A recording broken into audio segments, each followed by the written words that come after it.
ओम नमो भगवते वासुदेवाय। भागवत पुराण नवम स्कंद 19वां अध्याय ययाति का गृह त्याग।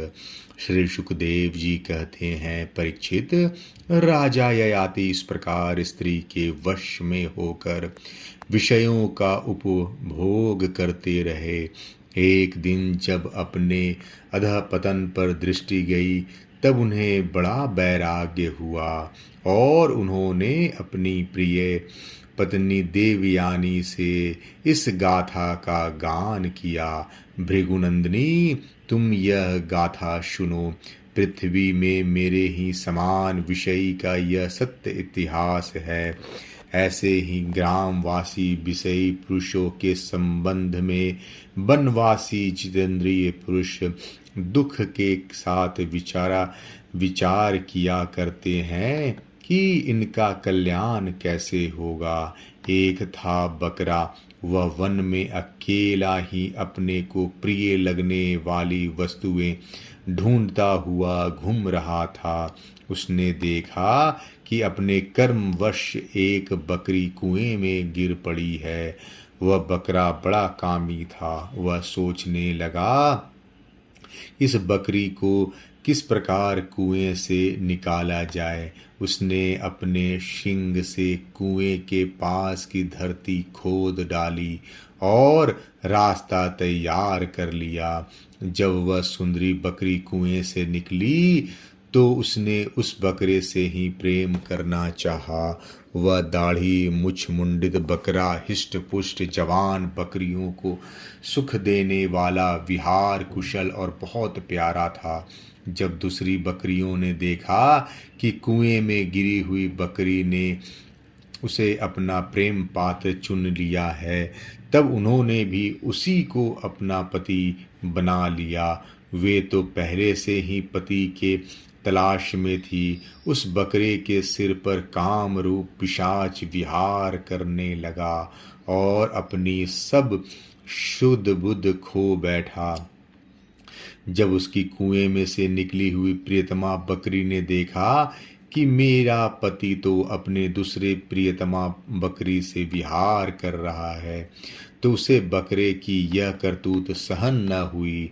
उसने देखा कि यह तो बड़ा कामी है, इसके प्रेम का कोई भरोसा नहीं है और यह मित्र के रूप में शत्रु का काम कर रहा है। अतः वह बकरी उस इंद्रिय लोलुप बकरे को छोड़कर बड़े दुख से अपने पालने वाले के पास चली गई। वह दीन कामी बकरा उसे मनाने के लिए मैं करता हुआ उसके पीछे पीछे चला, परंतु उसे मार्ग में मना न सका। उस बकरी का स्वामी एक ब्राह्मण था। उसने क्रोध में आकर बकरे के लटकते हुए अंडकोश को काट दिया, परंतु फिर उस बकरे का ही भला करने के लिए फिर से उसे जोड़ भी दिया। उसे इस प्रकार के बहुत से उपाय मालूम थे। प्रिय, इस प्रकार अंडकोश जुड़ जाने पर वह बकरा फिर कुएं से निकली हुई बकरी के साथ बहुत दिनों तक विषय भोग करता रहा, परंतु आज तक उसे संतोष न हुआ। सुंदरी, मेरी भी यही दशा है। तुम्हारे प्रेम पाश में बंधकर मैं भी अत्यंत दीन हो गया हूँ। तुम्हारी माया से मोहित होकर मैं अपने आप को भी भूल गया हूँ। प्रिय, पृथ्वी में जितने भी धान, चावल, जौ आदि स्वर्ण पशु और स्त्रियां हैं, वे सब के सब मिलकर भी उस पुरुष के मन को संतुष्ट नहीं कर सकते जो कामनाओं के प्रहार से जर्जर हो रहा है। विषयों के भोगने से भोग वासना कभी शांत नहीं हो सकती, बल्कि जैसे घी की आहुति डालने पर आग और भड़क उठती है, वैसे ही भोग वासनाएं भी भोगों से प्रबल हो जाती है। जब मनुष्य किसी भी प्राणी और किसी भी वस्तु के साथ राग द्वेष का भाव नहीं रखता तब वह समदर्शी हो जाता है तथा उसके लिए सभी दिशाएं सुखमयी बन जाती है। विषयों की तृष्णा ही दुखों का उद्गम स्थान है। मंद बुद्धि लोग बड़ी कठिनाई से उसका त्याग कर सकते हैं। शरीर बूढ़ा हो जाता है पर तृष्णा नित्य नवीन ही होती जाती है। अतः जो अपना कल्याण चाहता है उसे शीघ्र से शीघ्र इस तृष्णा भोग वासना का त्याग कर देना चाहिए। और तो क्या, अपनी माँ बहन और कन्या के साथ भी अकेले एक आसन पर सट कर नहीं बैठना चाहिए। इंद्रियां इतनी बलवान है कि वे बड़े बड़े विद्वानों को भी विचलित कर देती है। विषयों का बार बार सेवन करते करते मेरे 1000 वर्ष पूरे हो गए, फिर भी क्षण प्रति क्षण उन भोगों की लालसा बढ़ती ही जा रही है। इसलिए मैं अब भोगों की वासना तृष्णा का परित्याग करके अपना अंतःकरण परमात्मा के प्रति समर्पित कर दूंगा और शीत उष्ण सुख दुख आदि के भावों से ऊपर उठकर अहंकार से मुक्त हो हरिणों के साथ वन में विचरूंगा। लोक परलोक दोनों के ही भोग असत्य हैं, ऐसा समझकर न तो उनका चिंतन करना चाहिए और न भोग ही समझना चाहिए कि उनके चिंतन से ही जन्म मृत्यु रूप संसार की प्राप्ति होती है और उनके भोग से तो आत्मनाश ही हो जाता है।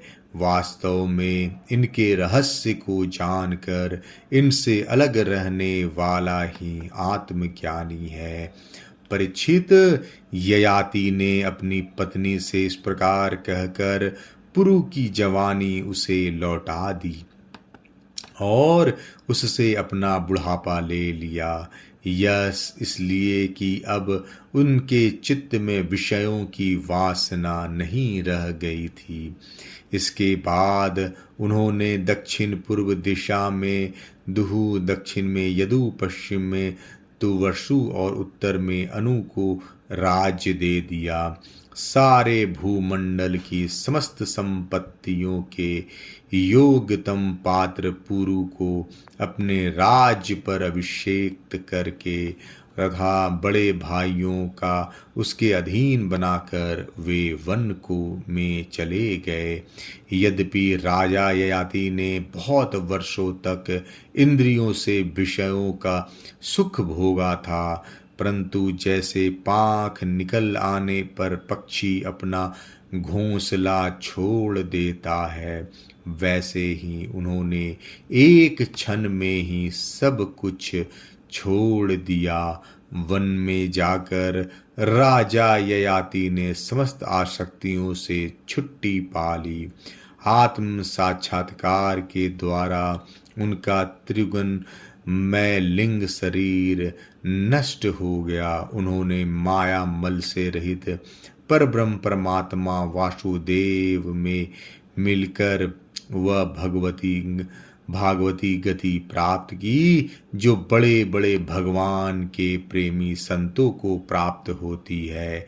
जब देवयानी ने वह गाथा सुनी तो उसने समझा कि ये मुझे निवृत्ति मार्ग के लिए प्रोत्साहित कर रहे हैं, क्योंकि स्त्री पुरुष में परस्पर प्रेम के कारण विरह होने पर विकलता होती है। यह सोच कर ही इन्होंने यह बात हंसी हंसी में कही है।